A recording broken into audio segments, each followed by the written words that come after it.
something I was thinking about the other day. Donald Trump really went up there. Donald Trump went up there during that debate and was like, they're eating cats. They're eating dogs. They're eating the pets. And he was dead ass serious.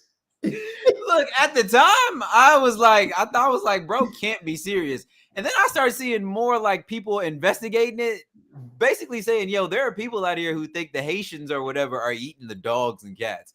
So I just want to ask, are we serious about like where we're going as a country? Because here's the flip side. Whenever I see the Kamala Harris commercials on TV, I'll be like, yo, dog, I don't know, man. Trump is just ridiculous. She's just... He said they are eating the pets. Then he said he had concepts of a plan, but like we wouldn't really get him until he's president. And I was like, wait a minute. And you know what? I respect the fuck out of that. Because you're not gonna get my work for free. I respect that.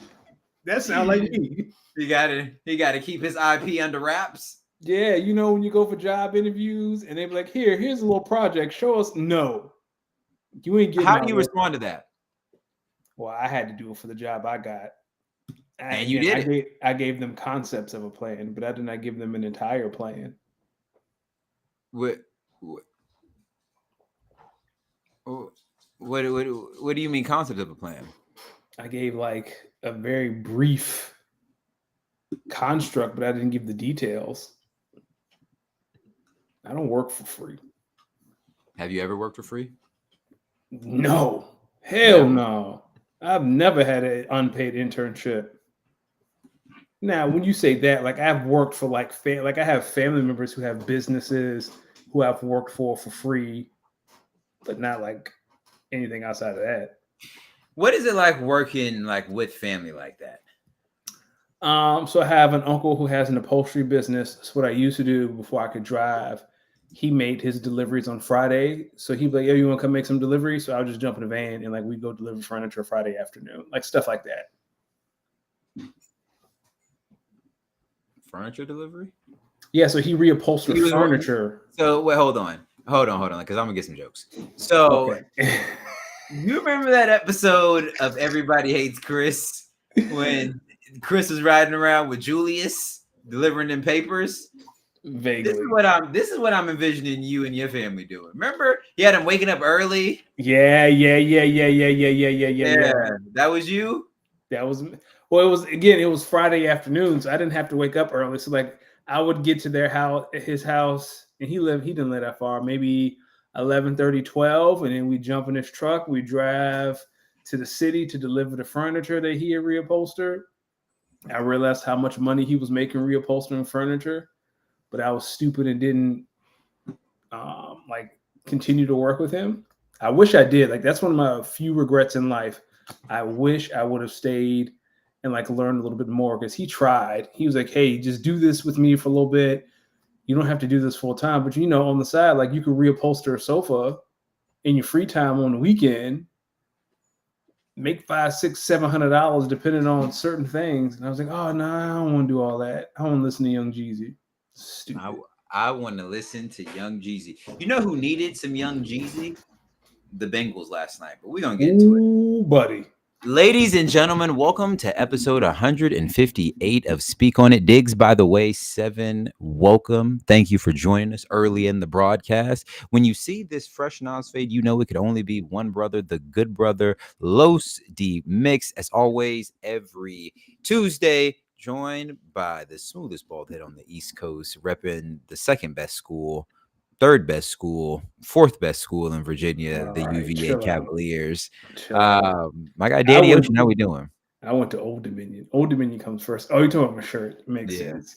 I shaved my head today, so it's even smoother than it is usually because I shaved a little late. So special for the pod tonight. Thank you for not taking up a barber chair with your bald ass head. I take up a barber chair every other Thursday at 5:00. Yo, all right. Not even old hoods. Bald people, stop taking the barbers. Y'all take so long. Y'all take so long with that fucking first of all, excuse me. I shave my head by myself. Barbers charge a lot of money. A couple of barbers have told me like the bald cut is the hardest cut to achieve. I go to get my beard trimmed, and that takes 15 minutes. Yeah, but why some of y'all want to be so shiny ass head bald? Why not? Why can't we feel good? Why can't we look good? True. But see, that's hate. Why take up all the seats at the barbershop? Why who taking up all the seats? Y'all, because y'all should be so long. Just get the fade. Just get the bald fade. Leave a little bit there's no such thing as a bald fade. What you call this? That is a fade. That is a Caesar. We don't call that the bald? No. I don't. Maybe, but I don't know much about hairstyles because I don't have hair, so I don't keep up. Yeah, I can't keep up. Yeah. Do you ever comment on women's hair when they ask you, or do you just say whatever you like, I like too? What do you mean, like if someone, like if your wife asks you about doing a new hairstyle, do you say, well, what do you like? I'm picturing like she's talking about dyeing her hair a little bit, and I was like, yeah, you should give it a shot.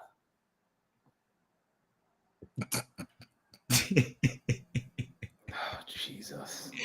Yeah, I wish I could spell Rob Poster. I would have had some jokes. Oh man, get this man out of here. Yo, Bam, are you a few beers deep? Good Lord. I hope he's not at work, because if he at work, the community in trouble. Yeah. Well, listen. You know what's funny? Every week I think I'm coming here and say, Rojo, I need you to start benching some players, brother. I got, you know what I mean? Like, I got a couple of your draft picks next season. I need you to be bad. I can't wait to talk about fantasy because, buddy, your boy, woo-hoo! We'll get to that later, though. Feeling good on that. We're gonna hold off on that. Mm-hmm. I need to get my shit off. Since we end football, let's start off with a little Monday night action. So last night, I don't know if you saw, but there were two Monday night games. Yep. First one wasn't really a game. It was a beatdown from start to finish. So we'll touch over the Jags and the Bills quickly. Oh man. So ladies and gentlemen, yeah, if you're following along in the chat, our resident Tuesday visitor, Bam, said he's getting some workers' comp. He tore his bicep. Bam. Are you for real? I need to know how many bottles of lotion you had to run through to tear a bicep. He yanked that motherfucker out the socket. Hey, it was like when Quagmire stopped having sex and he came back with that strong right hand. You remember that episode of Family Guy? Yeah, I watched it. That's how Bam they come back. Like a joystick.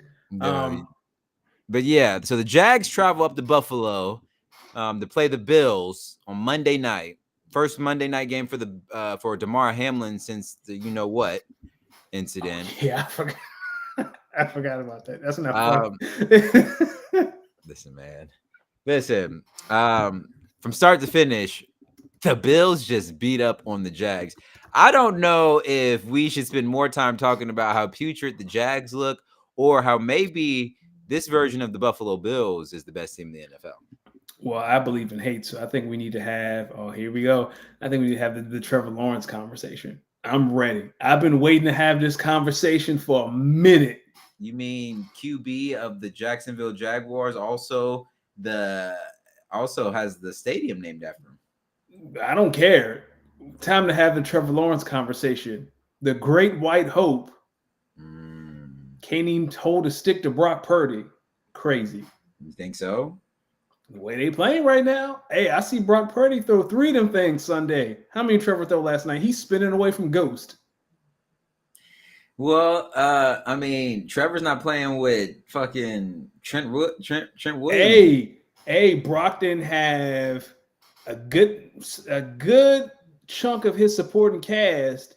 Yeah. And he still threw 3 of them things. He was dotting the T's and crossing the I's. I'm not even a Brock Purdy guy. I'm just saying, if you had a conversation right now, who would you rather have, Brock Purdy or Trevor Lawrence? You have to think about that. That's where we are in the Trevor Lawrence discourse. You know what's even funnier? I look back on it. I want you to talk fantasy real quick about the Trevor Lawrence.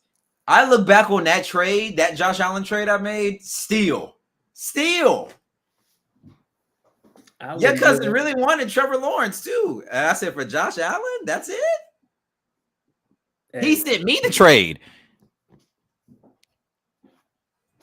What's the Drusky? Throw my hands up. Kyle, what's good? Akili, what's good? Oh, yes. Hello, Akili. Akili, now that you're here, I need you to be like Trevor Lawrence and just become absent when it comes to like setting your fantasy lineup. I'm gonna need you to fall down a few legs and fall out of playoff contention, but then get it back together near those last couple weeks of the season so I can get, number 1 overall pick again. I don't know. Who's the bona fide number 1 overall pick this year? Because last year, like 2 years ago, we knew it was Bijan early. Last year, we knew it was Marvin Harrison. Like, who's the guy this year, dynasty-wise? Like, who's that number 1 pick? Is it a kid from Oklahoma State? Ollie Gordon? I don't know. I don't know if Kyle might have a better idea at the early look at 2025 prospects. Feels like Quinn Ewers might be a lot of people's 101 if he comes out. Yeah, but if you're not in a super flex league, you're gonna waste a 101 on, and he getting outshone by Archman. Well, he's hurt. I know, but I wouldn't say he's been outshined because when he was in there, he was playing really well. So all I know is Archman got to 21 miles per hour. I don't know. I honestly don't know who the number 1 overall pick would be. That's what I'm saying. Is it even Kyle, let us know who you got in your early mock-ups. I got 2027 mock-ups. Let me ask you something. Do you fire Doug Peterson or do you make Doug Peterson have to take over play calling duties offensively? Here's the thing. If you fire Doug Peterson, then what? Like, you can fire coaches early in the season. I think what do you have to lose if you keep Doug compared to firing him right now, right? Because if you fire him, was it week 3 or week 7, you are still going to have a significant advantage in regards to finding your next head coach compared to someone who fires their coach at the end of the season. So what's the worst that can happen if you keep him? I'm not a fan of if you were going to fire him week 3, that means you were thinking about firing him over the summer and you didn't pull the trigger. Like the same logic I use the same logic for the Eagles. If you're going to fire Nick Sirianni week 3, week 4, you should have fired him back in May. Same with Doug. Like, if you're going to do all that, you should have fired his ass for the draft. Here's what I will also say. I want to remind people that around, I think it was December of 2022, maybe January of 2023, I think the league had sent out a memo that at that time, over the past 5 years, the league had spent over $800 million just in fired coaches. Yeah, front office executives. And they're still I'm sure they're still paying out Urban Meyer because he was there 10 minutes. Like, this Khan I know AEW ain't doing well enough for him to fire another head coach and owe him money. So let Doug, what do you got to lose? Right? Like, if we're week 13 and it's still really bad, sure. Again, you still have a significant advantage. At that point, week 13, what's the point? Well, then you have a 5-week advantage of vetting coaches that you want, right? Like, I get it then. Like, you get a head start compared to teams that are going to fire their coach on Black Monday. Like, I get that advantage. But there's no difference between, like, now, week 3 and 10 weeks from now, week 13. Like, you're not going to find a new. Franchises fire coaches kind of knowing who they want instead and already start making preliminary conversations? 1,000%. 1,000%. I would say the earlier you fire your head coach, the more confident you are that you got the guy that you want waiting in the wing. Mm-hmm. You just got to make it look like you're really. Yeah, you just got to make it look. Which then goes back to, I guess, what Brian Flores and others have kind of said, that it's kind of shady. Yeah, the Rooney Rule is a joke. What was supposed to be good in nature has now turned into a mockery. Because now we're hiring the quality assistant defensive, assurance coach. Oh, that's the black guy. Talk to him. We're good. It makes you wonder if maybe what Brian Flores and others have been saying all this time. 100%. But he'll never get another head coaching job again. Mm-hmm. What are your thoughts on Commanders and Bengals? Come on, give it to me. Pause. Thank you. I just had, are the Commanders good? Are the Bengals bad? Like, I want to say the Commanders are good. So I wanna listen. Here's the funny part. Last night I was watching that game and I was like, this is why I came in here every day and said, I think Jaden Daniels might be the best quarterback in this draft. You said it. If you're watching this tape. Like, I think, listen, Jaden Daniels, there's a reason why I went and got him in our super flex, and every super flex league I can almost get him in. I have him. There's only one that I'm in that I don't have him in. And it's because I actually didn't draft that original team. I adopted it.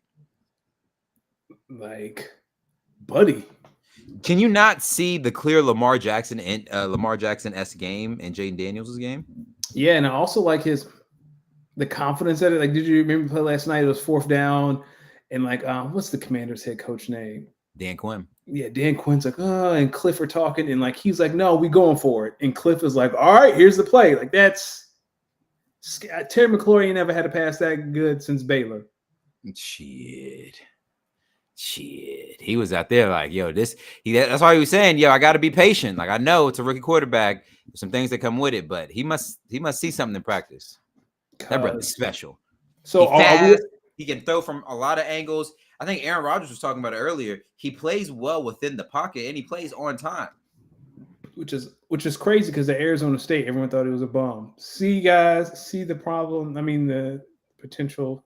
I mean, now here's what I will say. Brian Kelly, shame on you for not getting it. I can see why he was slamming his fist week 1. Because if you can have that guy with Malik Neighbors and Brian Thomas Jr. on one team with all this offensive firepower, all you need is a half decent defense. Yo, that tells me LSU with like a mid defense last year probably could have won a national championship game. 100%. It's amazing how many wide receivers come out of LSU.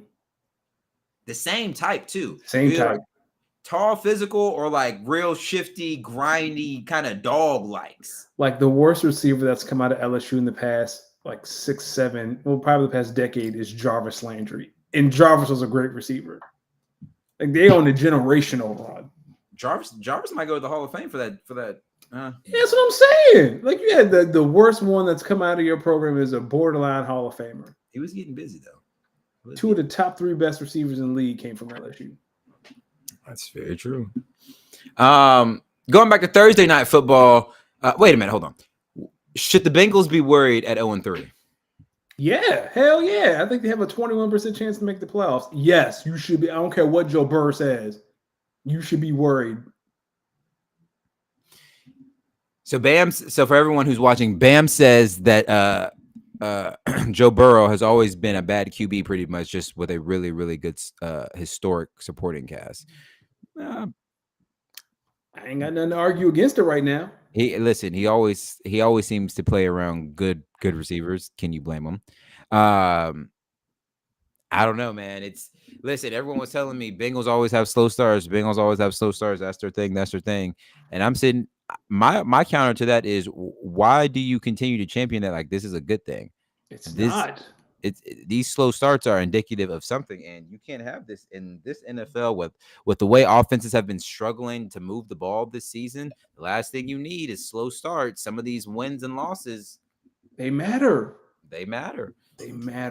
Because like, what happens comes January when you guys win 6 out of 7 and you're 2 games out from the playoffs, or even worse, like you're a game out of, I don't want to say the 1 seed, but like winning the AFC North and hosting the game instead of, oh damn, now I got to go to Baltimore. I got to go to Houston for round 1. I got to go to Buffalo. Right? Like, oh damn, like I don't get it, man. I think it has a lot to do with Jamar Chase and his contract and T. Higgins. It's a lot of bad juju on that team. You got 2 stars waiting to get paid, and the owner's like, damn, that's crazy. I hope y'all find your money. Hey, this is why you got to pay your players. Pay your player, happy players or productive players. Because here's the funny part for Cincinnati. They end up losing Chase and maybe T. Higgins down the road, let's just say.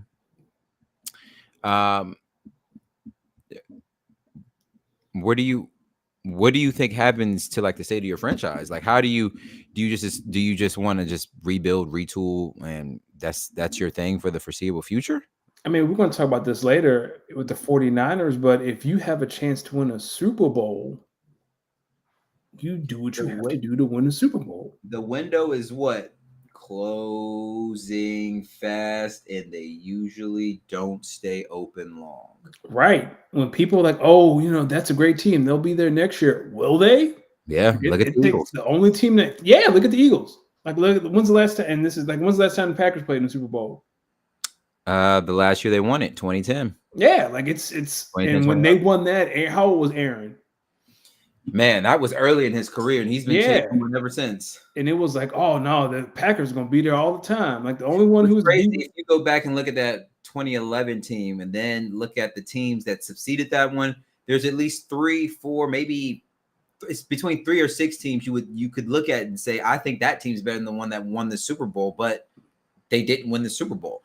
2014, that team was really good. 2013, whichever team was the one that Cap just ran all over, Yeah, that was a really good team. that was a great team. The 2016 team was the team that started 4-6, but they got hot, ran the table. They just ran into an Atlanta team that will go on to blow a 23 lead in the Super Bowl. Yeah. Then you look at those last couple years of McCarthy weren't really good. Then you look at the first couple years of LaFleur. The first 2 years of LaFleur, the back-to-back MVP seasons. Those are 2 really good teams. Yeah, and nothing to show for it. So nothing to show for it. Aaron Rodgers should have at least 2 Super Bowl rings right now. He should have 3 or 4 for real. Yeah. The only people that are immune to that are Patrick and Tom. Like those are the only guys you can be like, yep, they go whenever. And people keep saying, well, they never gave him any help. Yo, I want you to look at some of the receivers he's played with that have been really, really productive. You don't need to spend first-round draft capital on wide receivers when you develop them really, really well and know how to identify them. Devontae Adams, Hall of Fame-esque player, right? Oh, not Hall of Fame-esque. He is a Hall of Famer. Okay, so here's my thing. You can't look at the Packers and say they're great at finding young talent, but then say, why don't y'all ever draft first-round wide receivers? Yeah. Same with Pittsburgh. Pittsburgh, same thing. You don't need to. Speaking of Aaron Rodgers, him and the Jets took care of business last Thursday at home versus the Patriots. It was an ass kicking, 24-3. Is this are these the real Jets and Patriots that we came to expect? I don't know, man. So this week, the Jets ranked 12th and 11th and 12th in offensive and defensive DVOA. I don't know if that's sustainable. I don't know, man. I don't know who the real Jets are. So I need a bigger sample size in 3 games. You would like to think this is who they are. And Garrett Wilson really didn't get that busy. I mean, he scored, but he really didn't get busy. I do believe that's the Jets' defense. The Jets have always had a great defense. That is Robert Saleh's calling card. I just need to see more from the offense. I need to see more consistency before I'm starting to buy this Jets bandwagon, because right now that division goes to Buffalo. Honestly, when I start looking at this team and I say, all right, well, I think the Patriots proved they are who they thought they are, who we thought they were, more than the Jets did. The Patriots lost the game, yes, but the Patriots are not a team that's meant to play from behind. So if you want to beat the Patriots, you got to shut the door on them early and force them to have to pass the ball, because you've seen their offense. They don't have the playmakers that they need to really be able to be an offense that pushes the ball down the field consistently. 1, 2. Listen, man.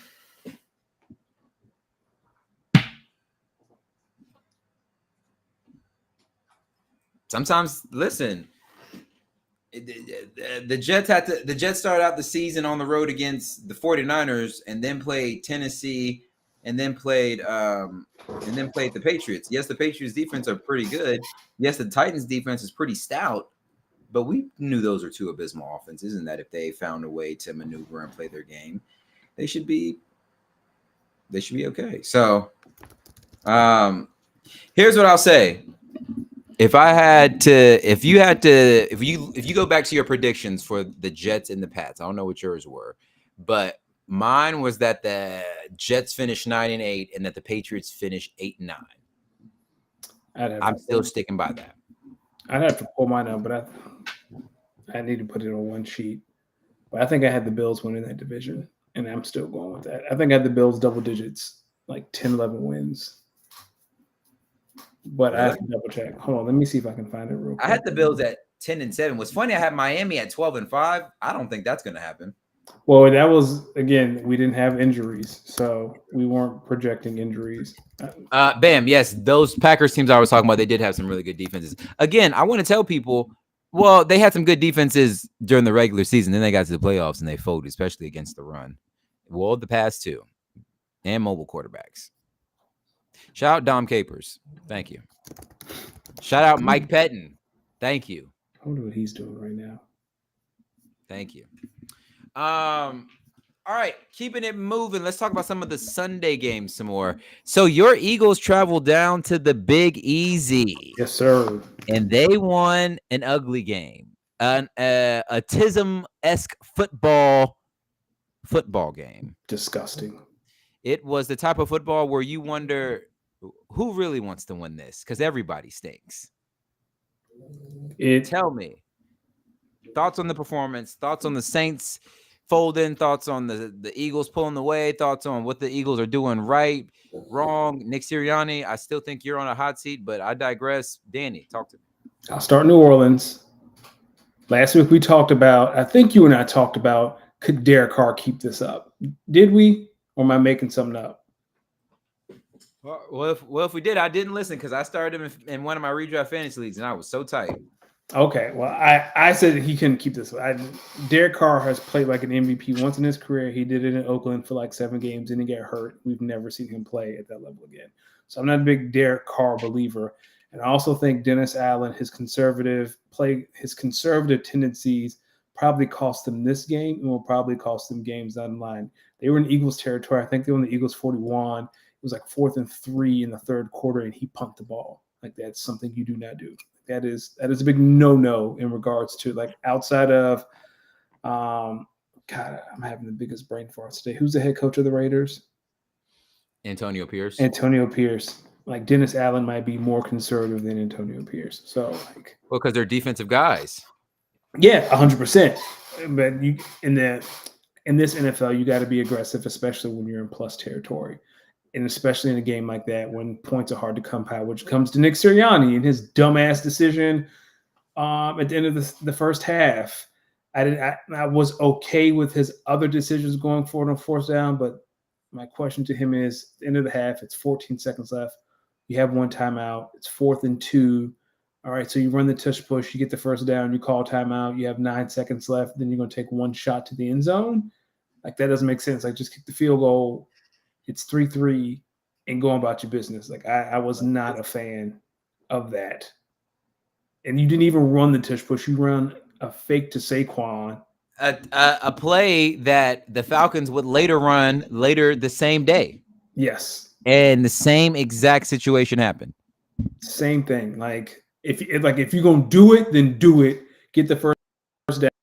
Again, I don't agree with that because if someone falls in bounds or short of the sticks, or Jalen takes a sack, it's still like just kick the field goal. And then I was mad that Jake Elliott tried a 60-yard field goal, not because he can't make it, because like, oh, that's the time Nick Sirianni decides he wants to kick a field goal when it's 60 yards and your field goal kicker hasn't kicked a single thing all day.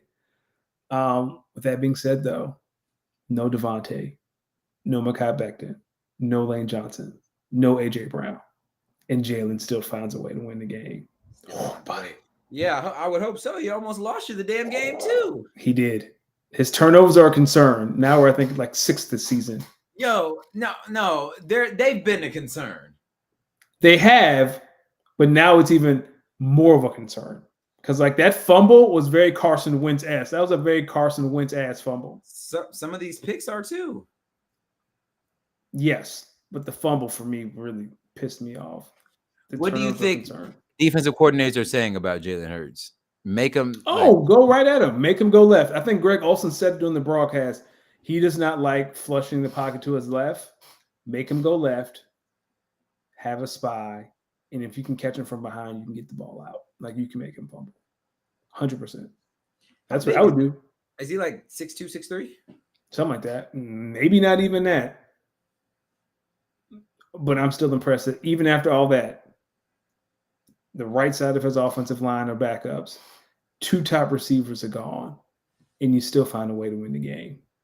You think you guys are the best team in the division right now? Yes.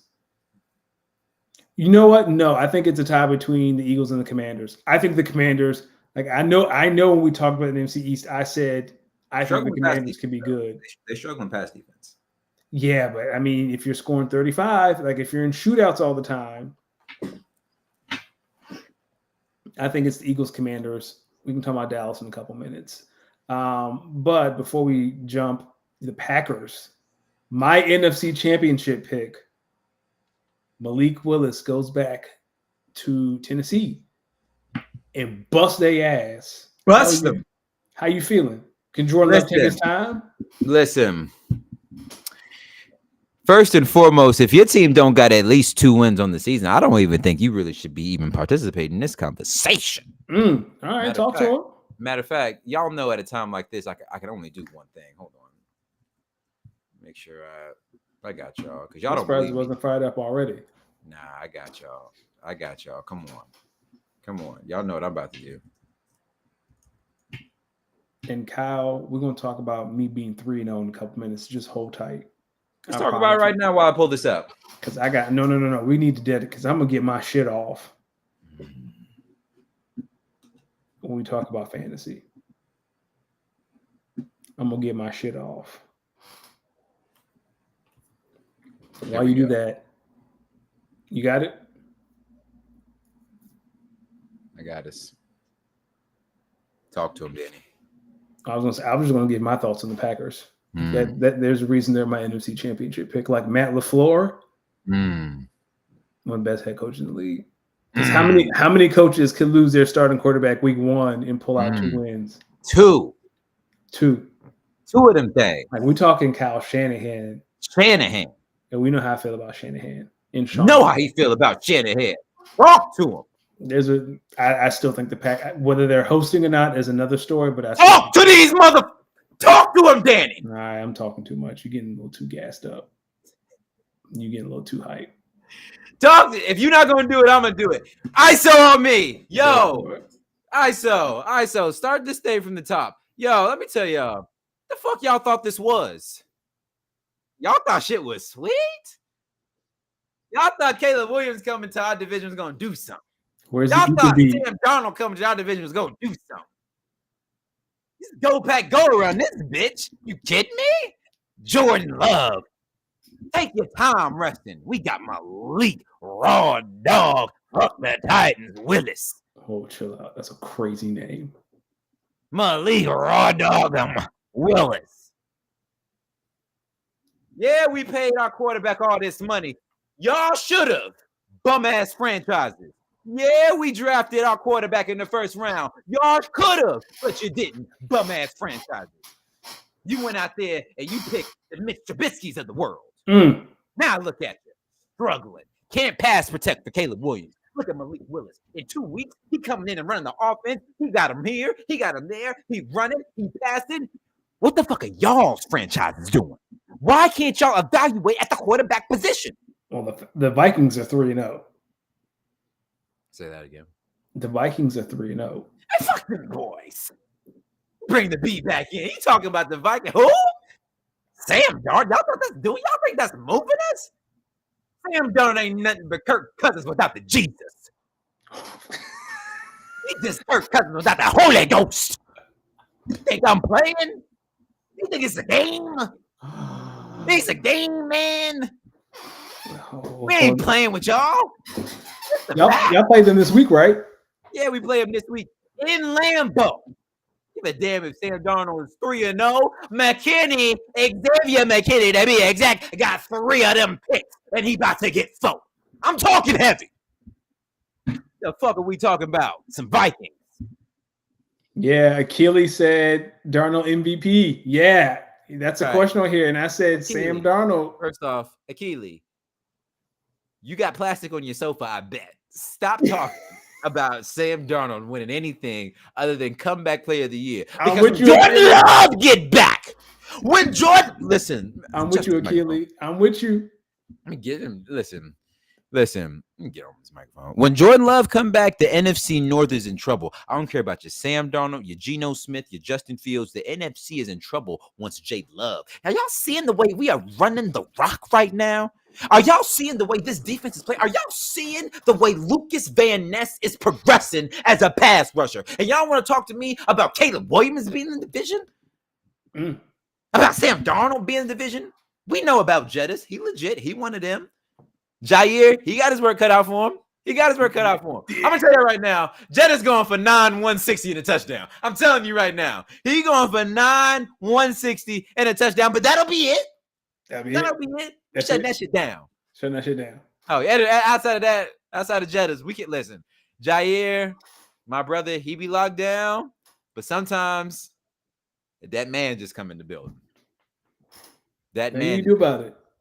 Cam Taylor-Britt. Next time you tell the media that a team runs a college offense and they don't ask them to do much, a week after you told the world that the Chiefs just asked Xavier Worthy to run straight, eventually you should just stop answering questions from the media because they're making you look silly.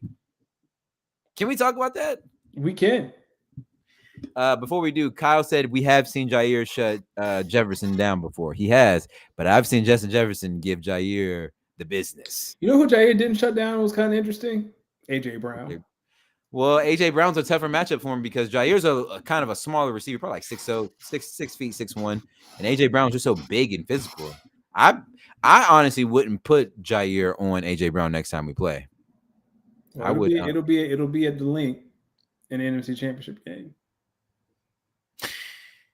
It's funny because when I watch y'all play, I just say, yo, if you can shut down the run and make Jalen Hurts have to pass the football, you will beat this team 8 times out of 10 because they're just going to shoot themselves in the foot. Yeah, there are a lot of mistakes, but he's missing his top receiver. Did you see Jalen Carter? Did he almost get shot after the game from the people in the stands? Sure.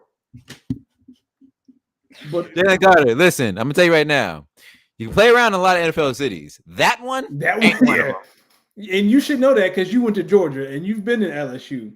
You don't go down to New Orleans. Oh, maybe that's why. Maybe that's why he's talking a little spicier. You don't talk to them boys down there. He remembered them. I mean, he remember how they talked to him in Baton Rouge. So Akili says, come playoff time, the Vikings will be smoking on that Green Bay pack. All right. Akili, don't you got a picture of Jesus, Snoopy, and Snoop Dogg playing chess or something? Stop it. Listen, this ain't fair. What till my team play your team in fantasy? We gonna give your team a good old fashioned ass kicking for how you came up in here that one day. What'd he say?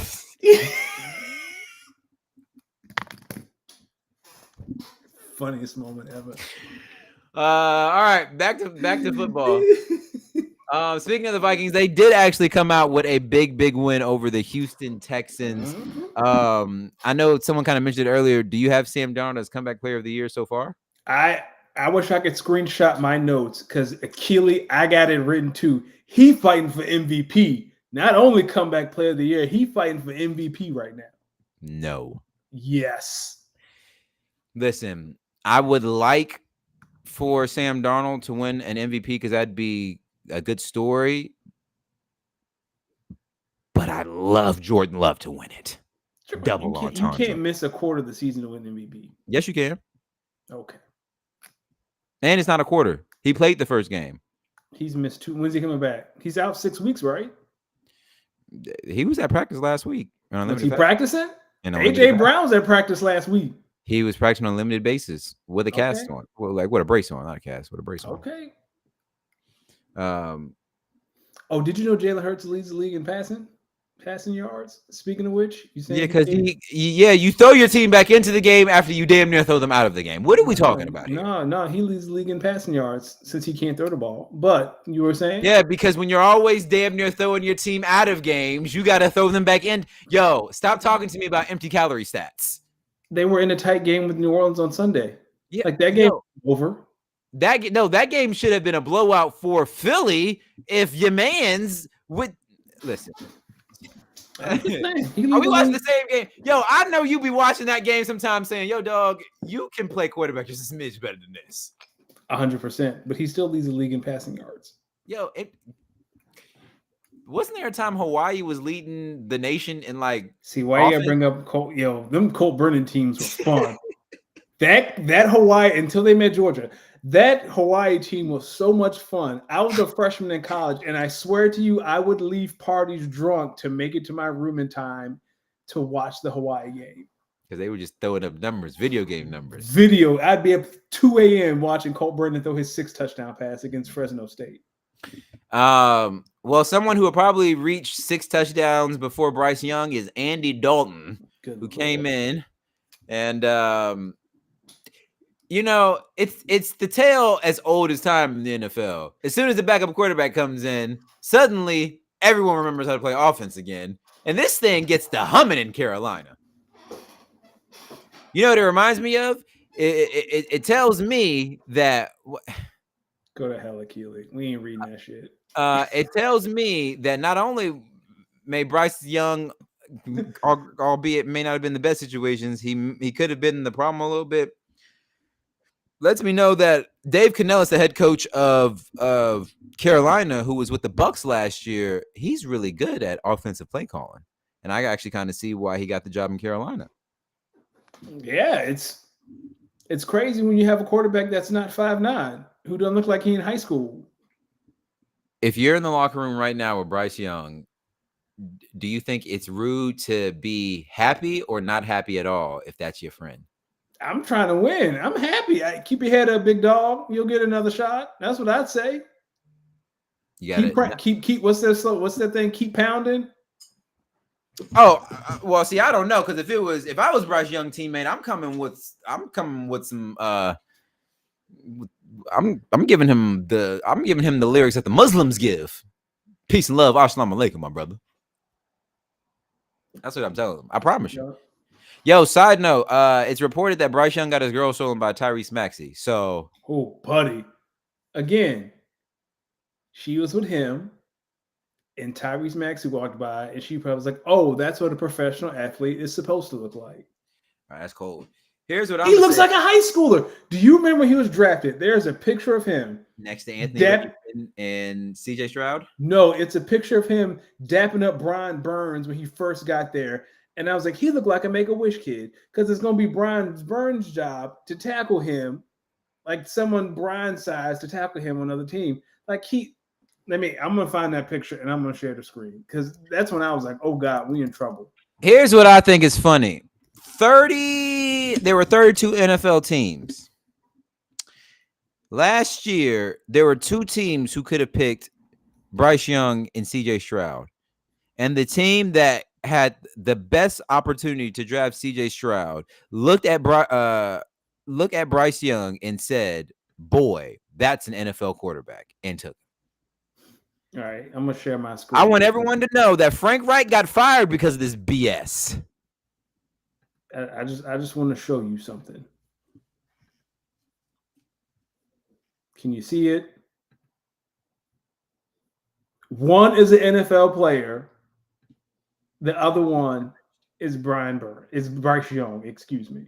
Look at that picture. You know what I'm seeing? I'm seeing 2 NFL players. Listen, do you think this is it for Bryce Young? No, I told you last week. If you're Carolina, you're getting calls for Bryce Young, which there are reports that they have been. Yeah. How do you handle it? You just trade him for a 6th or 7th and call it a day? The longer he sits, the more valuable he becomes. And if you're the Panthers, those are the only 2 QBs on your roster right now. You're gonna go get Matt Corral, hold him to the end of the year. Wait, why do you think he gets more? Why do you think he gets more valuable as the season goes on? I think he gets less valuable as the season goes on. I think he gets more because we forget how bad he played. Like come week 15, we not gonna remember how he played week 3. It's gonna be about his potential. He is going to be a Los Angeles Ram. Yeah, but like somebody who needs a QB. Well, if someone is willing to overpay, like if someone gets hurt and someone's like, man, like if Miami calls, it's like, man, Bryce can hold down the fort till Tua gets back. We'll give you a 3rd round pick. Hell yeah. See ya. We'll figure this thing out if Andy gets hurt. But if like all you're getting are 5ths and 6ths and 7ths, hold them until the end of the year, trade them to the Rams, call it a night. Who says the Rams gonna want? Yo, the Rams might He Rams got might be in a Sean position to draft McVay. Shador Sanders and get this thing on and popping in LA. He has Sean McVay written all over him. Yo, if you're, what does Shador have then? Shador's gonna be a Raider. I don't know why Shador's a Raider. There are some people that belong at certain franchises. Shador belongs in Vegas with the Raiders or in Dallas. One of the two. Dallas would be funny. Dallas would be funny. Well, no, he's not going to be in Dallas. They just paid Dak Prescott. Yeah, I'm saying like there are very few franchises that Shador fits. He fits in Vegas, fits in Dallas, he fits in Atlanta, but he ain't going to Atlanta. He might fit in Miami. I'd be scared to death if that man was in Miami. Achilles said the tape doesn't disappear after a few weeks. He's definitely going to the Titans or something. That'd be funny. All right, let's keep it. I'm not saying the tape disappears, but you kind of lose the context. Right? Like, I think he gets more viable as the season goes on because the farther we get away from. I'm trying to think of a player. Think of Sam Darnold. Sam Darnold's benched. Gets more vibe over time. I think he's going to be worth more closer we get to next year.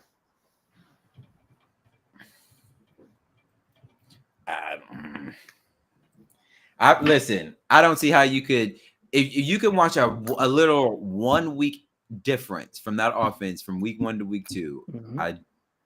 But then you could say to yourself, so it's week 15, season's wrapping up. You can say to yourself, yeah, he had a rough time in Carolina, but man, when he was at Bama, he won the Heisman.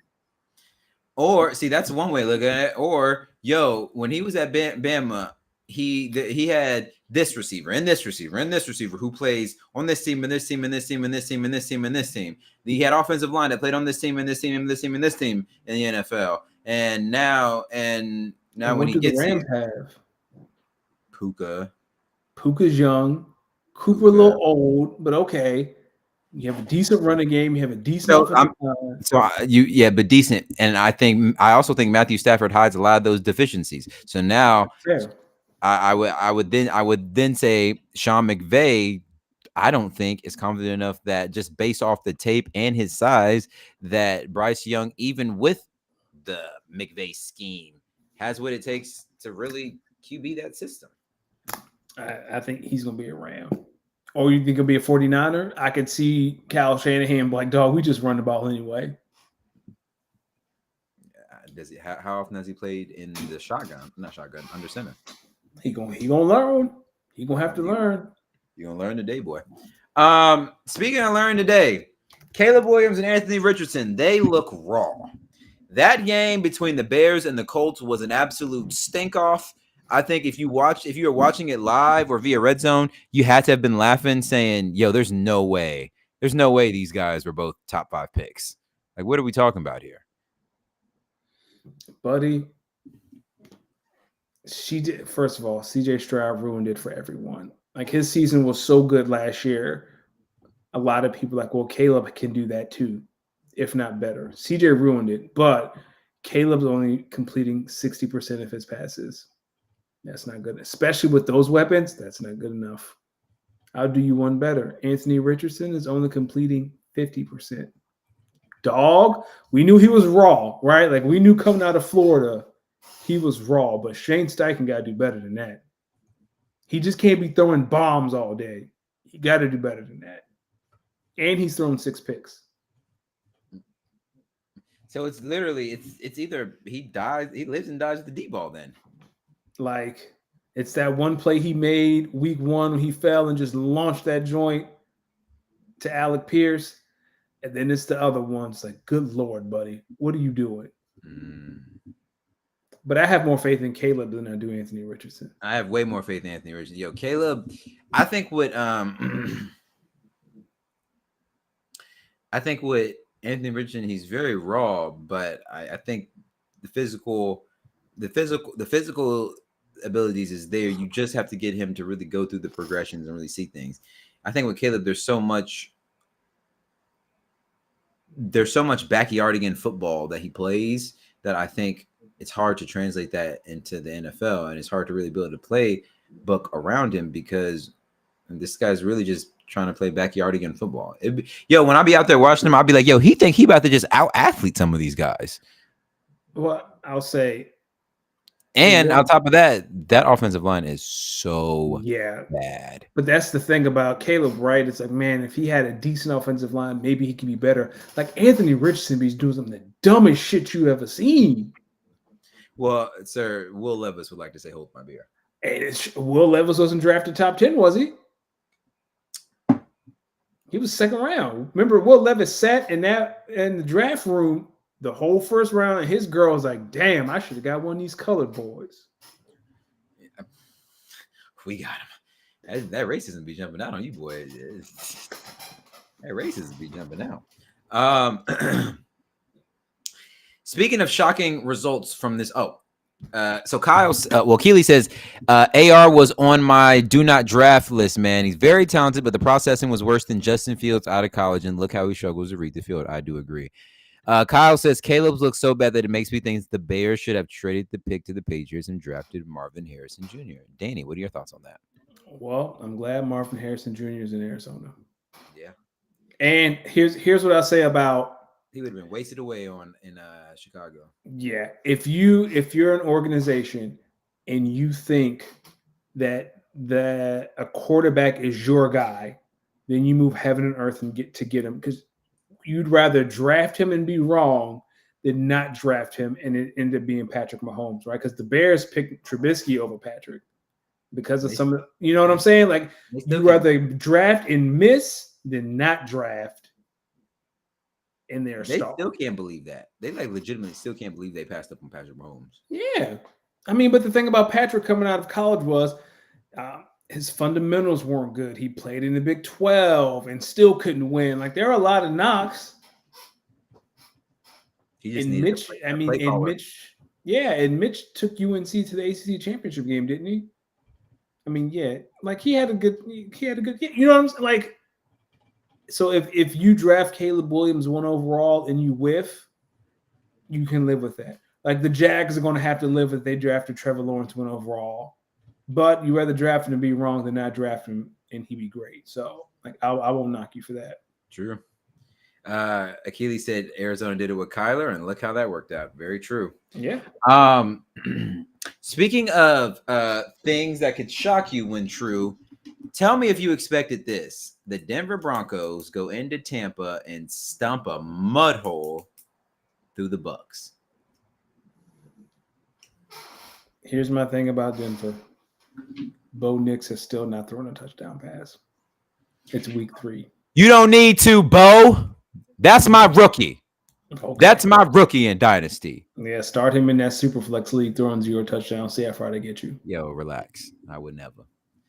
Right. Then what you talking about? I got him in our Dynasty league. I know you do. He's your second Superflex. That's his role right now. Nah, my 2 quarterbacks are going to be Jared Goff and Josh Allen. But I'm going to tell you right now, and we might get to the Lions pretty soon. Jared Goff, talk about all you have to do is pressure him to beat him. Wow. Yeah. That's it. Wow. It's literally all you have to do is just pressure him. I might be looking at QBs in the draft. Well, hopefully you won't draft him 1 overall if Achilles picks first, but he's not. His team's too good. Yeah, I need Achilles' team to kind of climax and fall down the hill. What are your thoughts on the Chargers beating the Chargers losing to the Steelers to fall to 2-1, and the Steelers are now undefeated. And Justin Herbert is hurt.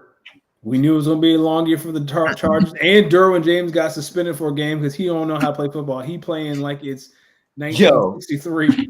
Yo, I thought about that suspension. I was like, yo, the NFL suspended you basically for saying you are a danger to this league. You need to sit down. And who do they play this week? The Ravens? The Chiefs. Who?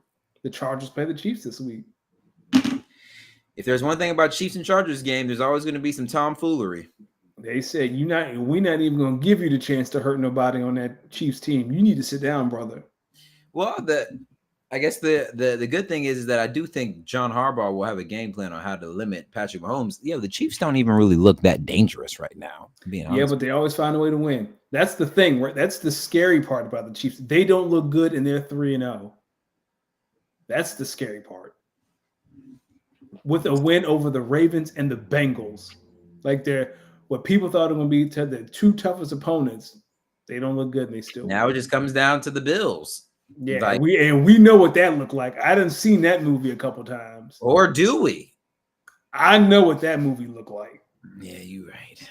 I'm not. Baltimore travels down to the Big D, bound to Dallas. I think the score isn't indicative of the game. That was a beat down. Yes. Dallas was not in control for most of that game. They tried to make it interesting at the end, but in the end, the Ravens won 28-25. Dallas, well, on the flip side, their NFC rival, the New York Giants, beat the Browns this weekend in Cleveland. Kind of a shocker. I wasn't really expecting that, but then again, I'm really starting to see how really bad the Cleveland Browns I think may be, albeit they may be a little injured right now. So now on Thursday Night Football this week, we have the Cowboys going to MetLife Stadium, I believe, to play the Giants. Yep. Who do you think needs that one more? Oh, it's definitely the Cowboys.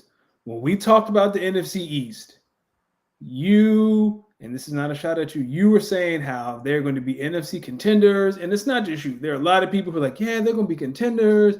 They're going to NFC East. And my simple question was, what the hell did they do this offseason to make y'all think they were going to be good? They signed Zeke. All they did was play around with CD and Dak's money. That's all they did. I thought they did a good job of just bringing back the pieces that they had because the last couple of seasons they were a 12-win team. But it's not like they were like if you're San Francisco and you're one play away in the Super Bowl, yes, you have the right to say, dog, let's run that back and maybe the coin flips in our favor next time. Last time we saw Dallas last year, Jordan Love was sticking his foot in their ass. Like there was nothing that happened in that playoff run that would make you think, yeah, let's run it back. We good.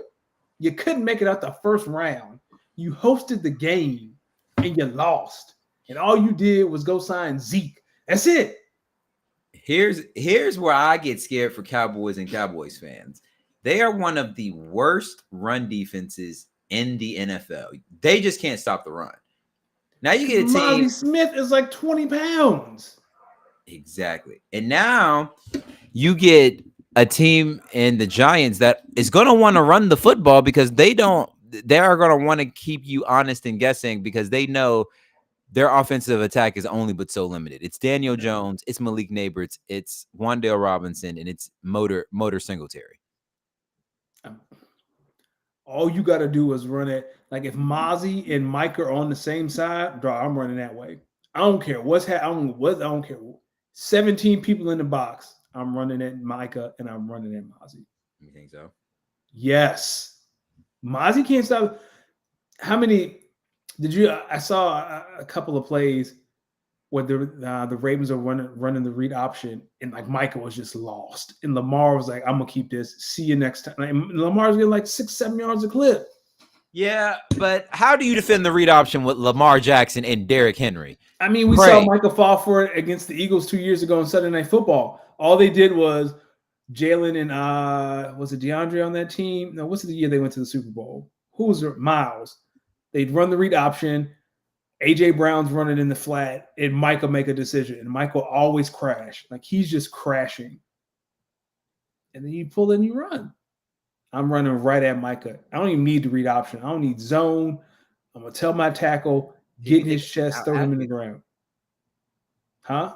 He be trying to Micah really be wanting to out athlete people. Yeah, Michael's good. Yeah, that's yes. He's I am faster than you, which works when you're rushing the passer. It does not work when you're stopping the run. We're trying to stop the run. We talked about the Rams pulling off the upset against the Niners. The Niners, boy, they need help and they need their dogs back. Are you worried about Christian McCaffrey, who apparently had to go to Germany to see a specialist? Whenever you got to start going outside of the country to see specialists, it's never good. Christian McCaffrey, go hit up Aaron Rodgers and try some of the ayahuasca. Do not do that, CMC. You will be a junkie. Bam said, "Don't let this win distract from the fact that Harbaugh almost blew a 28-6 fourth quarter lead." Listen, it as true as that might be, Bam, you didn't. But I understand there could be some concern. Now, as I look out the window, I want to talk about windows, Super Bowl windows. I like that. They close fast, Danny. They close fast. I think of teams like from the 2017 Eagles to the 2018 Eagles. Yeah. I think about teams like the 22 Eagles versus the 23 Eagles. I think of teams like common theme going on here. Oh well, it's a listen. Eagles go to the Super Bowl a lot. I get it. Yeah, they lose a lot and become show themselves next year. When I think of the Packers in 2012 versus their Super Bowl run in 2011, it was defense that they lost. And they haven't been able to recover from it since, really. No, you haven't. So when we talk about championship windows, and specifically in the NFL, how long? It just depends. If you have one of them ones, if you have a Patty or Josh, you always got a chance, in theory. But when you don't, when you have the Brock Purdy's of the world, I don't want to throw Joe Burrow in this class because I think Joe Burrow is still top 5. But even like when you have that shot, you do whatever it takes to get it. Like, what are you waiting for? What are you holding these assets for? Like the 49ers, I know they're going to be in cap hell soon, but I'm not mad at them. We have one of the best rosters in the league. We should do whatever we need to do, even though they were playing around with Brandon Ayuk. And we need to do whatever we want. They traded for Chase Young. They traded for Christian McCaffrey. You pay George Kittle. You pay Trent Williams. You pay everybody.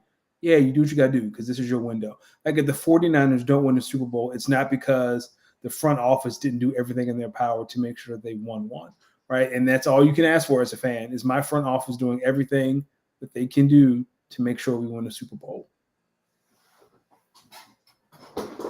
Say it again. Oh, I think you're breaking up at the end.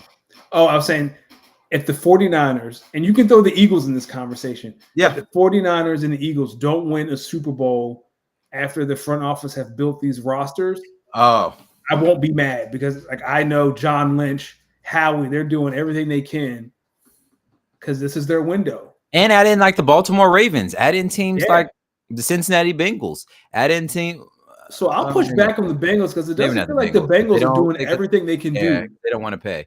Maybe not the Bengals, but definitely add in like teams like the Ravens, teams like in a way, this is going to sound crazy, teams like the Cowboys. In a way, they are giving these players money because in their eyes, they thoroughly believe that they can win a championship. I mean, the Rams went all in that year and they won the Super Bowl, right? That's why you don't hear any dysfunction from the Rams fans. Sean McVay ain't on no hot seat, none of that foolishness. Because they went all in and they won. They didn't have draft picks for like 4 or 5 years. They're just starting to get back from that trade, but they won the Super Bowl. So who cares? Doesn't matter. If the 49ers win the Super Bowl this year, who cares that Brandon Ayuk held out and that you had to pay him? Like, who cares about all that stuff? You won a Super Bowl, and that's all that matters. Yeah. Listen, once you see how hard it is to win 1, then you see the Chiefs win 2, and then you see them start 3-0 on their way to try to win a 3rd. Should tell you all you need to know about winning in this league. That's the exception. Yeah. I mean, they're 3-0 on our way to a 3-peat. It's like, yo, come on. But I will say this: the Chiefs have some red flags that are glaring. Their offense isn't really that good. But they got Patrick Mahomes. Their defense continues to be the anchor. That's fair. Continues to be the anchor. You can make an argument Chris Jones is like one of the 5 best players in all of the NFL. You could. But I asked this question to my friend who is a Chiefs fan and a couple of other friends. If you were playing the Chiefs, what would you rather face? Would you rather face the Chiefs defense down 3 with 2 minutes to go or face Patrick up 3 with 2 minutes to go? Chiefs defense. Exactly. And that's your Well, answer well, as to what makes the actually, Chiefs scary. uh, No. actually Everyone not. is picking they rather pick the Chiefs defense. I well, I would want to put the Chiefs defense out there. Wait. Say them options again, because maybe I think I may have thought about it wrong. All right. So you're playing the Chiefs. Right. You have two options. You can be down 3, but you have to face the Chiefs defense, or you are up 3 and Patrick has the ball. Which would you rather have? Like, which situation sounds better to you? Oh, okay. I heard that wrong the first time. Then I Okay. definitely think at this current stage of the Chiefs, I'm putting Patrick Mahomes on the field. I'm telling you, got to That's beat me. crazy. You That's got like great. you got That's to beat. insane to look Patrick No, Mahomes in the eye and be like, you got to beat me. He's like, all right, that's fine. nah. Cool, dog. You got Here's why. I would say I would tell my defense, if we play sound football, I think if we play sound defense, cover up on Travis Kelce double up on like shade coverage over Rashee Rice and maybe lock up on Kelce. He ain't really got that many options. Xavier Worther, yeah, maybe, but There is a reason teams get out of character when they play the Chiefs. It's because you do not want Patrick to have the ball. Like, there's a reason you have to be super aggressive against the Chiefs. They haven't looked like it doesn't matter. It doesn't. He won. They were down against the Bengals. What happened? He won. I would in no universe. Listen, there was a penalty there. It was fourth down after the penalty on Kansas City, but it was a penalty. Do the Bengals make that mistake against any other team though, right? Because you're playing Patrick, you know you got to make a play. Like, that is the aura of Patrick Mahomes. Yeah, so here's the thing about teams, specifically teams in the AFC that play the Chiefs. They always play the Chiefs tough, and then it's always a bonehead mistake. Because you're acting out of character, because you're playing Patrick Mahomes.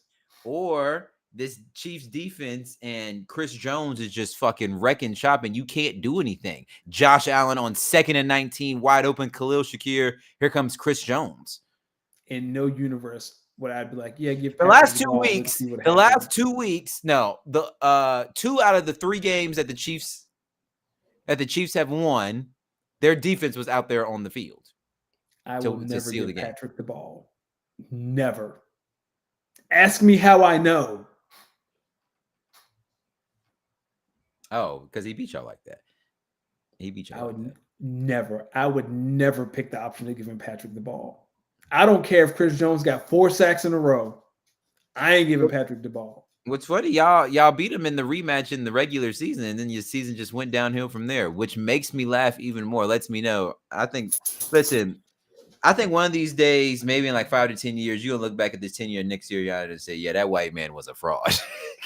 We here now. Like I said, that I tried to defend him week 2, but again, the end of the first half, 13 seconds, it's 4th and 2. Even if you get the first down, you're going to burn your last time out with 7 to 9 seconds. Then what, Nick? Then what? Yo, he always had that dumbass look on his face too. Ben Johnson, don't worry. Ben Johnson on the way.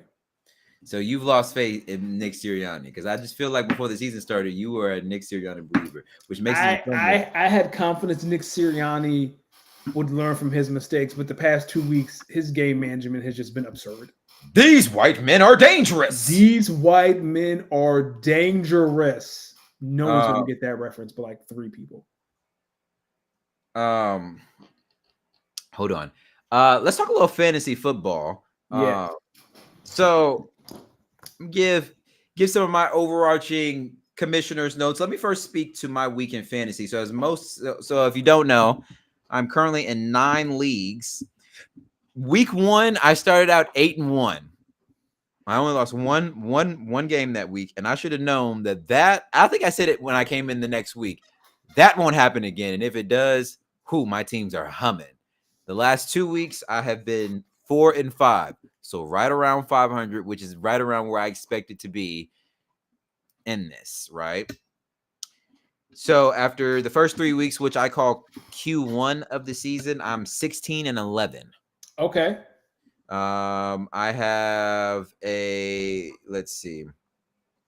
I have a 1-2 team, a 1-2 team that looks abysmal. Like I have one dynasty team that just looks so bad. But I also think I lost the way I lost because I benched Jawan Jennings, but I didn't think he was going to do that. So I saw that you played him in a league. I did. I didn't think he was going to do that. I'm not going to. I thought with Debo out, I thought it was going to be the Brandon Ayuk show. I was wrong. I got another 1-2 team that's. I just keep losing close games. I just know when that one, when we start picking it up in that league, we're gonna be all right. My brand new Superflex league, 3-0, 3-0. So lets me know when it comes to just initial dynasty trade drafting, I don't do a bad job, and I'm trying my best to keep this team together as much as I can because I really think this team is good. Another team that's now 2-1. I lost the first game. I only lost this game because Jaden Daniels went off, and I have him in so many leagues. I have him in a few Superflex leagues. I couldn't even be mad. Another league I'm 2-1 in. This is a standard 12-team redraft league. I almost scored 200 points. I scored 191 points. That's impressive.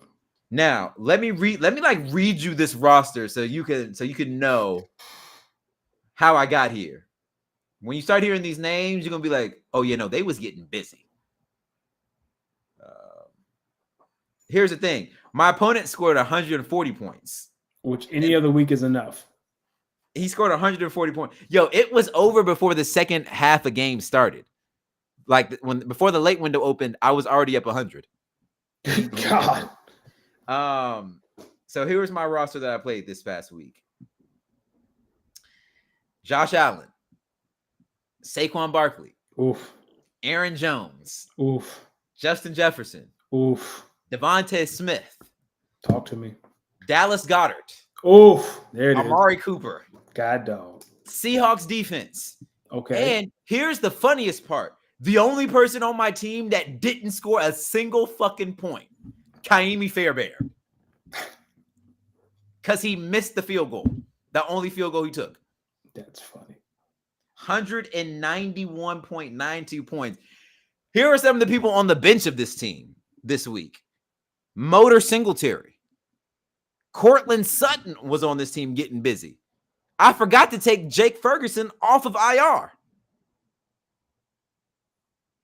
As you can imagine, this team is now went from the power rankings. It is now projected to win this league.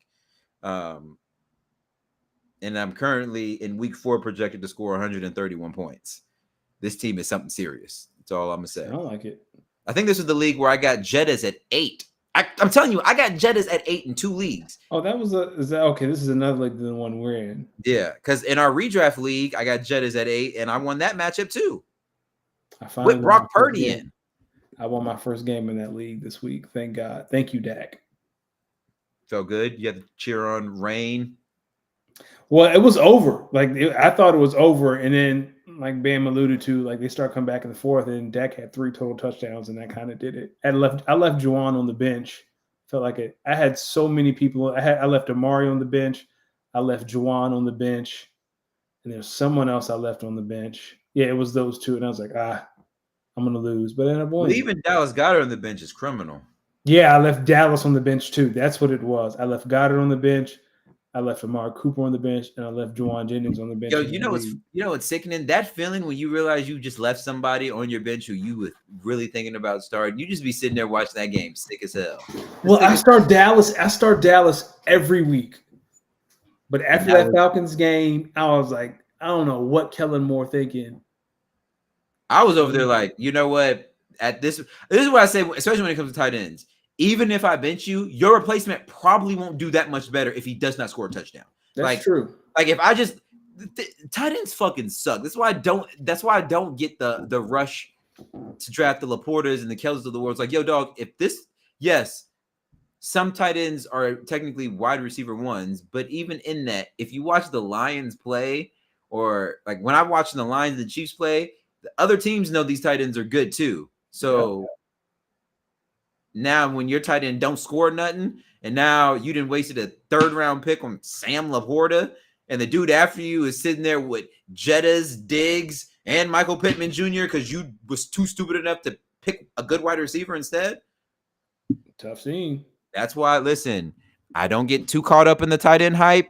Just get a tight end that starts on a team that passes the football and hope for a touchdown. That's all you can do. What else in terms of fantasy? How did you do this week? Oh, you already said. Yeah, so I'm in 3 leagues, went 2-1, one in our redraft. I dominated in Dynasty, and then the charity league I'm in, I lost again. The Dynasty League. Let's speak to the Dynasty League. I don't know if Akili and Kyle are still in here. We can talk about the Dynasty League. Ladies and gentlemen, I cracked 200. I didn't think I was going to get, and then Dalton Kincaid last night scored. I cracked 200. Ladies and gentlemen, first off, Danny, congratulations. That's very impressive, by the way.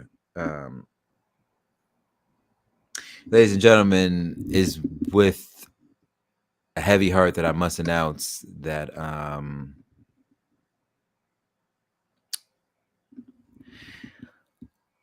Las Vegas Horned Ducks have officially exited the undefeated season competition.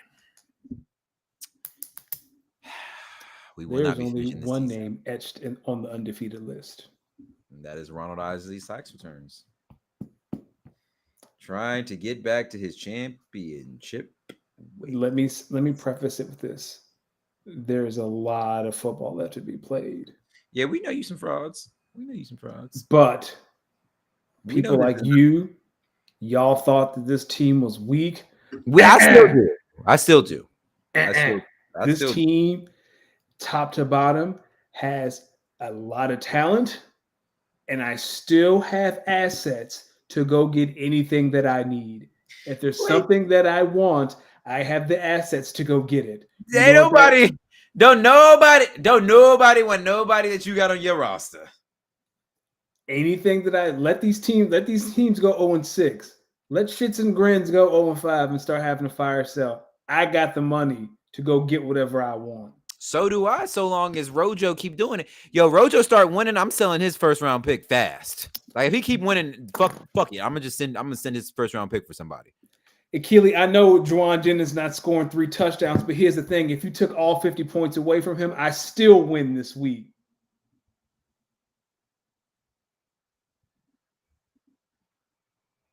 If you took every single point Juwan Jennings you ain't scored, scared nobody. I still win.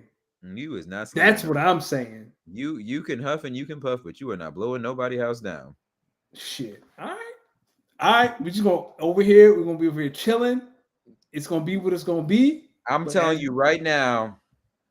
I think you need to be ready for the Las Vegas Horned Ducks. We may have lost, and we barely lost too. Like it took Herculean efforts by who was that last night? Zach Moss. That's who won my man. That touchdown by Zach Moss basically won that game for my man. But all I'm saying is, and Austin Eckler's touchdown too. This team was supposed to be a year away. It still is. No, this team still is. Yo, your team is not really scaring nobody. All right. Shout out to Jordan Mason. That pickup. He might be a league winner for me in this league. All right. We're gonna stay over here in our corner, racking up wins, collecting assets. It's okay. This week I got the champ. I got Greg 2-1 versus 2-1. Don't. Mm-hmm. If I win this league, y'all, we all getting on the call. Y'all gonna hear me. Well, 2 out of 3 would be very impressive. Akili, I don't know why you're just assuming you're making the playoffs, son. You gotta make it there first. And as Vince of this league, I want to make sure that you don't. Well, he's in second place. Yeah, and I want to make sure that he doesn't make it there. So I'm gonna. Okay, you gonna rig it? Stop the count. Yeah, no, I'm gonna start putting some voodoo on some shit. Okay. Listen, I want another top 5 pick, and I want to make sure I want to get there, and I'm gonna put some voodoo on Akili's team. Like let Shits and Grins and Friedman and Bam lose the next 2-3 weeks. So I play Shits and Grins this week. It all depends on if Devontae Smith plays. Let these boys start feeling the pressure. I'm gonna be right there. I need to see Let me help what you. first round picks Bam got. I need to look at them because he might be bad enough. Listen. No, I Listen. don't think Bam has a first round pick this year. Oh, that's because he lost Isaiah Pacheco. That's why it seems a little down the depth. Yeah. Oh He yeah, lost Bam got Isaiah all his Pacheco. picks. He lost Isaiah Pacheco and Cooper Kupp. Christian Kirk not really doing much. Yeah. I see why. But he got Khalil Shakir. Listen, if I was him, I would really consider it. Honestly, I might consider it. And Rojo just got to get healthy because he has AJ Brown. Like, he just got to get healthy. Man, Rojo's team the type that look good in the regular season, but because he got so many studs, they get to the end of the season, they can start resting these guys. Bam, no one's saying your team is for sale. I'm just saying if it's week 8 and you 2-6 and you think about, man, I need to start retooling, come holler at me. I got draft capital. I got players. We can have a conversation. But it's still a lot of fun. I don't want to be tooting my Yawn, Bam. He ain't doing nothing. He ain't making no moves. Bam said he's trying to use all his draft picks next season. He says he knows he's about to be in the dumpster fire, and he says he wants to do what he wants to do in the consolation tournament, get his picks. He's got his big board. All I know is David Montgomery has scored a touchdown every week he's been on my roster. Trying to trade him? I'm just saying. People slept on Ronald after. Yeah. I mean, I'm just looking at your team, man. Your team is not like that. Listen, your team going through the hot streak now is like when it won the chip, like it went on that run. But then and that could be true. But this roster is a lot better. Like Zach Charbonnet here.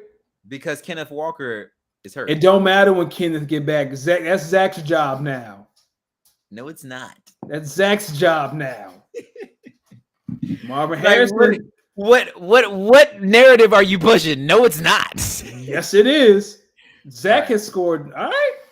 Marvin Harrison. Hold on. Wait. So first off, Bam, don't try to mock me with the stacking up third round picks because y'all playing. I'm gonna get. All I need is at least 1.5 studs from all these third round picks for it to work out. Mind you, this is after I had the number 2 overall pick where I got the best receiver maybe in the rookie class. So, Akili, was your Marvin Harrison is here? Oh, Malik is not better than Marvin. You were saying? Wait, what? I don't know. Malik is out. That wasn't Malik nice. He nice with it. Marvin caught Akili says was your last week. Yeah, but all right. Malik caught 2 last week. Akili said, "Was your critique that my team has too many studs?" Well, no, I said your team ain't got your team don't have enough backup dogs. You got a team full of the stud dogs that depending on the season, they either giving up on the season because they out of it, or they starting to rest players because they know they position and they ain't moving. So I'm saying by the time, whatever. Actually, Akili, let me be honest with you. I just don't want to give credit to your team. I want your team to. I'm rooting on your downfall. Your team. I need the picks. Like, let me get my hate off.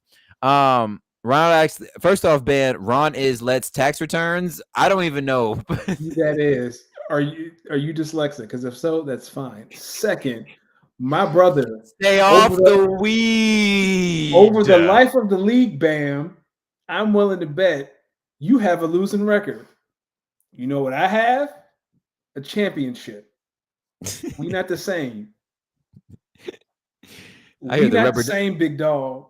Bam say he heard the rubber duckies at your championship parade.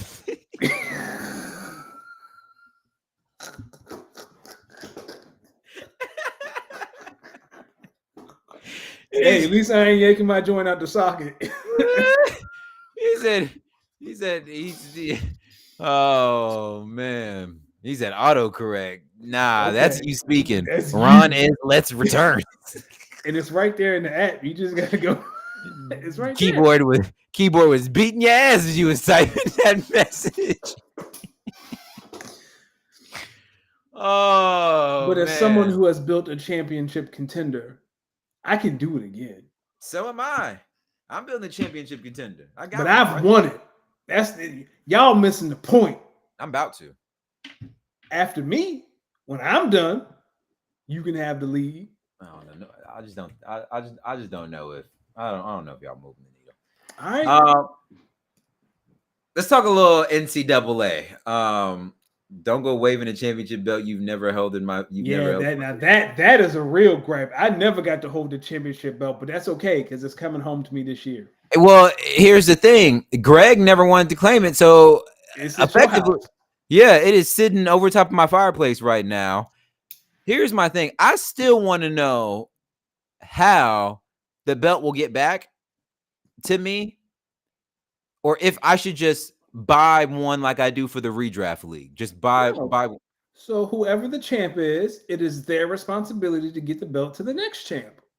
No, I would prefer if it comes back to the commissioner and I can get it to the next person. Okay. That type of coordination, I don't know if I trust that. Really? Yeah, I Okay, think that's fair. y'all are in multiple states. Kyle is in Canada. Okay, that's fair. You want to do some NCAA real quick? Yeah, let's run through some NCAA. All right, so I think we talked about it last week. Actually, that Thursday night football game between Illinois and Nebraska was actually one of the better games of the week. Yes. Illinois actually wins a huge one, beating fake Patrick Mahomes 31-24. Let's see what else. Arch Manning won his Can we talk about fake Mahomes for a second? Did you see his brother signed and he looks like Jackson Mahomes? Wait, say what? So the Nebraska quarterback, fake Patrick, has a brother that also just signed to play at Nebraska. He looks like Jackson Mahomes. Okay, this is weird. Somebody, daddy. Where are they from? I don't know. If they're from Texas, you got to look into it. Maybe Mahomes Sr. was out here. Here comes the actual random question from Akili. We can answer this real quick. So, serious question, because I've been seeing a lot of propaganda. Since you guys are well-versed in women's basketball, can you give me some perspective on the Angel Reese, Caitlin Clark situation? I'm guessing he's talking about like the way the kind of the media is pitting those two together.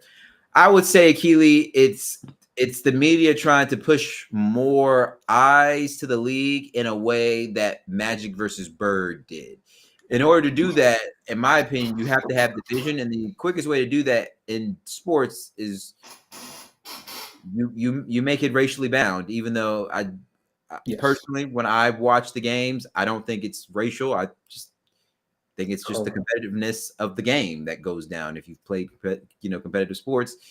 But that's what I ultimately think it is. I think it is a media play. They're trying to really garner eyes to the WNBA. I think they probably have a new CBA deal that could be coming soon if it hasn't already been signed. It's coming. And when that comes, I can tell y'all right now, the numbers that these WNBA players are going to start getting are probably going to be what NBA players were making in the mid-90s, early 2000s. I'll say before Asia Wilson retires, she'll average $1 million a year. But it's exactly what you said. It's the propping of Caitlin Clark by erasing everyone else. I think that's the biggest problem. Like, Caitlin is great. She's unanimous Rookie of the Year, well-deserved. But we are talking about her as if she is the only great women's basketball player that's ever played in the WNBA. And I think that's the problem. I agree. Bam also said that Caitlin's fans don't realize she's not a conservative. I don't believe that. She is a white woman from Iowa. I got to see Caitlin's black friends. Go to her Instagram and see her black friends from the Iowa team, and it'll confirm that she is a white woman from Iowa. And you can do with that what you will. Caitlin Clark looks so much like her father. I can tell she is her father's child. Listen, Kyle said maybe we put a championship belt fee as part of the league fee every year and buy a new one every year. Oh, hell no. Honestly, I don't really mind paying for the belt because these belt, like, here's the thing. The one I bought that's sitting over my fireplace is like $150. Oh, okay. $150. So I don't want to lose that simply because it's a nice belt. And two, if one of y'all lose it, if you think the way I talked to Gator J was bad, imagine me spending my hard-earned cash and somebody who didn't pay for it loses it. It's fair. Which is why I do in the redraft league, I do the little belts the WWE belts that you can get out of like Target because they're only like $20-$25. Yeah. I don't really mind getting that sent into people. So, but don't worry, that belt coming to me. And it's like, at the end of the day, this is fantasy. So, if we're not going to do like a trophy, I don't mind giving people like the $20 like. And I'm also glad this isn't the fantasy kind of league where like, oh, the loser has to sit in Waffle House for 24 hours. That shit get on my nerves. Yeah. Achilles said one stat that was wild is how 17% of flagrants were on Caitlin Clark and 80% of those were committed by the Sky. So the Sky, they are built. Think of the Sky like the 80s Pistons. That's how they want to play. Like they want to be physical. They want to get in your face. Like that's how they play. So when we talk about the Sky versus Caitlin, like that's how the Sky play against everyone because that's their moniker. That's what they hang their hat on, is being physical.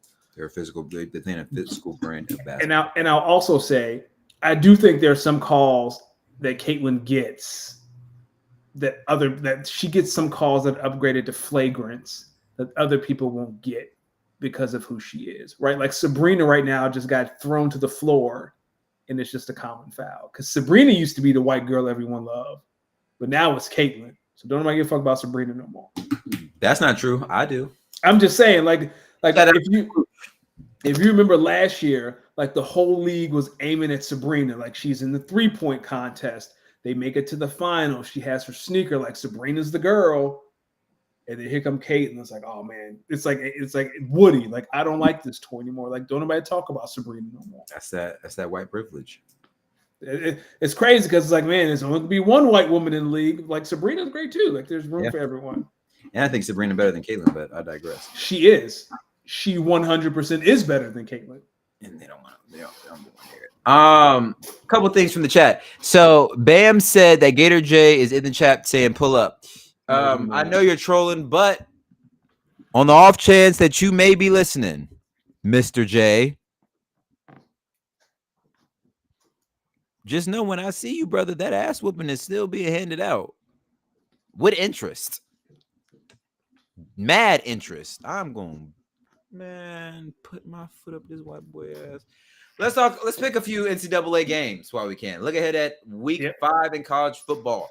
Friday night football. Guess what? You want to talk about it? Virginia Tech travels to Miami to open up ACC play.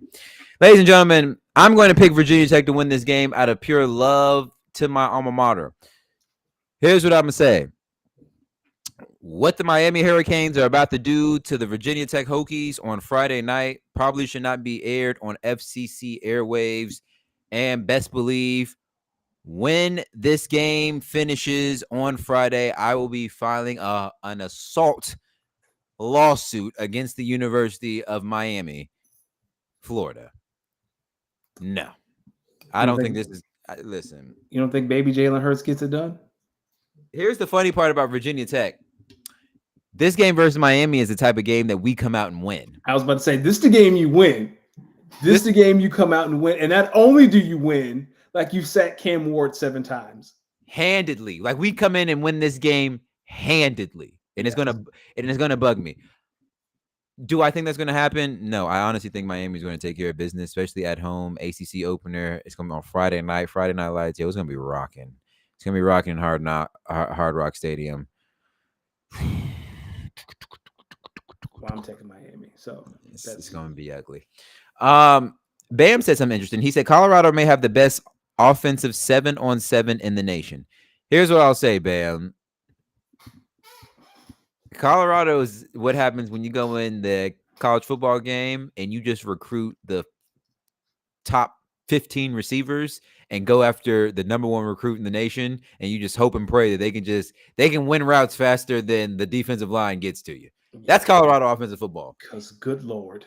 Because, offensive line, basuda. It's bad. Yeah. Your offensive linemen too busy wearing chains, and they're not swinging axes. Like Dion, I know he don't like recruiting, but you need to go to the Midwest and find that boy wearing overalls, cutting kindling. That's what you need to draft. Not even that. Listen, some of y'all college football programs and frankly, some of your NFL programs, it don't have enough conservatives on it. It don't. Y'all getting too liberal with the rosters. You need some good old-fashioned conservative whites. Listen, The can't. ones that don't like our kind, the ones that still say you people, the ones that still in the morning when they see you. You know why? Because they got a little chewing tobacco. That's right. They've been chewing tobacco since they were 8. Yeah. They can't really say a lot of sentences straight because they slur their words with their accent. Listen, stop getting these kids that grew up with both parents in their household All right, now we and going start getting crazy. some kids with some fight in them. Now we talking crazy. Yeah, so I think Miami is they're going to beat up on Tech. Let's pick some games though. Kentucky at number 6, Ole Miss. Who do you think's winning this one? Yeah, Ole Miss at home. Yeah, I think Ole Miss, man, they're just too good. Even without Quishon Jenkins, who's now at Ohio State, Ole Miss they look good. They look good. Minnesota versus Michigan, who looked actually not too bad versus Southern Cal. Give me Minnesota. Like I feel like Michigan is due. Like they've been squeaking by. But they got beat up pretty bad by Texas, though. They did. I will say SC, welcome to Big Ten football. Yeah. I like Michigan to beat Minnesota in this one. I think okay. I like Michigan to win that one. Number 20 Oklahoma State versus number 23 Kansas State. Who do you like on this one? Give me Kansas State in their temporary stadium near the water. It's starting to get cold outside in Chicago or in Kansas. I'm sorry. I think after a tough loss last week, Oklahoma State and Mike Gundy is going to have this team ready to play. I like the Cowboys. I like Oklahoma State. Here's a good one. Number 15 Louisville versus number 16 Notre Dame. In Notre Dame, by the way. Don't matter. Notre Dame, some frauds. Join the conference. You know how I feel about Notre Dame. Go Louisville. Listen, I think after that loss to Northern Illinois, I think Notre Dame is going to be locked in. I think they're going to be at home. I think South Bend's going to be rocking. Give me the Fighting Irish at home. They're so lucky it's a 12-team playoff. Like it's built for them. The 12-team playoff is for them. They bring in too much revenue. You got to keep them in there. How about this one? Number 21 Oklahoma, coming off their SEC opening loss versus Tennessee, goes on the road to Auburn, which is actually not an easy place to go and play. Who do you think wins? It's not, but Auburn is putrid. Give me Oklahoma. Listen, Oklahoma, I think when you start realizing the size, the speed, the technique, the athleticism in the SEC, I know y'all have been prepping for it, but this is a little bit different. But I'll say this, though.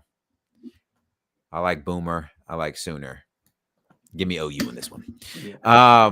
The Southwest Classic, reuniting an old-fashioned rivalry. Arkansas versus number 24, A&M. By the way, they always play this game in Jerry's World. If you didn't know, Jerry's a big, he went to Arkansas. Yeah. Big Arkansas fan. I believe he's like a donor, and every year, the Southwest Classic, they always have Arkansas and A&M play in Dallas. Yep. And they've been doing this for a while now. You know what? I believe one team's going to make Jerry proud this weekend, and I believe it's going to be the Arkansas Razorbacks. I like Arkansas to win on Saturday. I agree. I was going to say, is this a big game? It is. No, I think it's lose. Yeah, it's a good way to put it. Before we get to the big game of the week, number 19 Illinois versus number 9 Penn State. Coming off a big win for Illinois last week versus Nebraska. This is the game Penn State wins that tricks everyone to think that they're national championship contenders. So I got Penn State. This is the game that they win. And people like next week, like, oh, man, Penn State, they got a shot to win the Big Ten. This is the game. Listen, man, it's tough to go into Happy Valley and win, man. It is really tough to go into Happy Valley and win. Yes, it is. I like Penn State in this one. I still don't think Penn State is in the elite tier of Big Ten teams, but I think they're good enough to make a run. I think today they prove it against Illinois. But watch out for Illinois. They're not bad. And then down in Tuscaloosa. The reuniting of an old fashioned. It's not the same without Nick, but the brands are still the same. David, not even David versus Goliath. This is the immovable force versus the irresistible object. Or whatever the saying may be. Okay. Number 2, Georgia, goes to Tuscaloosa, Alabama to take on the Alabama Crimson Tide. Danny, talk to me. Who has the better quarterback? Listen, Jalen Milroe versus Carson Beck. You're talking about 2 quarterbacks that are really good. I know a lot of people are really high on Carson Beck and think he can be a first-round pick. But Jalen Milroe is no slouch either. I think He is not. I think he's gonna mess around and be really good. Listen, this is a playoff game in week 5, pretty much. And we are very lucky. I'm taking Georgia, but not by much. Listen, Akili in there laughing at me, irresistible object, bro. Yeah, no, I think I butchered that saying. It's okay. Listen, if you know me and you know how I feel about one of the schools in this matchup, then you know there's no way I'm going to come up in here and really say that the University of Georgia is winning and mean it. Give it to him.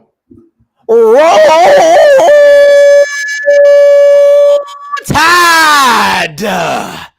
Come on, man. Come on. Listen, the GOAT may have left us. The GOAT may have left. But the team's still there. Come on now. I like Bama to win this one. This is going to be an ugly game. Give me Bama to win 24-14. Okay. But that 24 is really going to be a 17 most of the game. But a fumble recovery is going to take it to 24-14. Keep this game out of reach. Okay. We talked about Shannon Sharp last week, didn't we? We did. Yeah, crazy. Asia, we already talked about it. She did win the MVP, so very, very well deserved. She was unanimous, right? Yeah, unanimous. You're unanimous. As we go through the playoffs, I think the Liberty are up 1-0 versus the Dream. Are they playing tonight? Yeah, they're about to eliminate them. The Liberty, Atlanta was up. New York has come back. So there are 37 seconds left. New York is up 87-80. First round of the WNBA playoffs are best 2 out of 3, which to me is advantageous to the lower seed. But looks like New York is about to sweep Atlanta. Seattle and Vegas play next in Vegas. And then after this round, it's 3 out of 5. The Lynx and the Mercury and the Sun and Fever play tomorrow? Yeah. Okay. Do you think the Aces close it out tonight versus the... No, and that's why I think it's advantageous to the lower seed the first round. Are they in Seattle or in Vegas? So the first 2 are at the higher seeds house. So games 1 and 2 are in Vegas. But if Seattle wins tonight, you get an elimination game at home. Like that is extremely advantageous to the lower seed, in my opinion. Why would they do that? I don't know, but it makes for great basketball. So I actually do see why. Because logistically, travel speaking, it's worse to go back to go stay and leave when you're already the higher seed, because if you handle business, there should be no need for a third game. Correct. Because the WNBA playoffs it's just the best 8 team. There is no conference. So there's a world where New York could play Seattle in the first round and you don't want them flying across country multiple times. Yeah. Makes sense. Bad Blood, I believe, is next week. It is. Jey Uso won the Intercontinental Championship last night. Shocked. I was very shocked. As soon as I saw it, I said, okay, now I see the for sure OG bloodline seeds about to get planted. Because Solo's going to cost him the belt in the rematch, which is then going to prompt a Jimmy Uso return, which is then going to prompt a helping of Roman Reigns for backing up. And now OG bloodline is back. Cody Rhodes, get the fuck out the way. It's OG bloodline versus this new bloodline. Cody Rhodes, eventually you're going to find someone to beef with that's actually interesting, or they're just going to take the belt off of you. I'm sorry. Sorry. I ain't sorry. Get that shit off him. But yeah, I'm shocked. They've been calling him main event Jey Uso. and he never won anything that's main event ish. So yeah, you had to do something for him. And now I give it maybe yeah, I think next Monday. I bet you next Monday on Raw they're going to announce that this Saturday at Bad Blood is the rematch for the Intercontinental Championship. Oh yeah, 100%. And I'm telling you.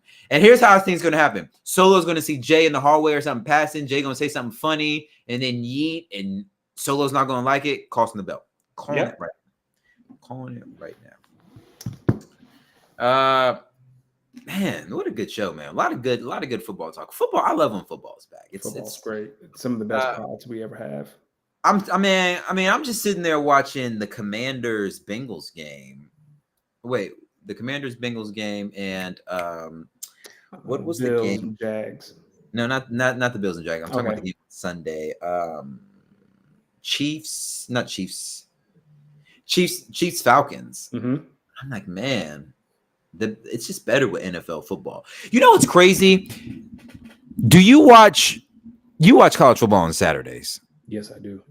And then you watch NFL football on Sundays. Yes, I do. Do you marvel at the fact at how much faster the games on Sunday are in comparison to these games on Saturday?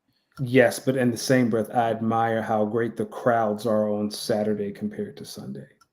Yeah, because there's just so much pageantry on Saturday. Yeah, like you can feel the energy through the TV every college game on Saturday.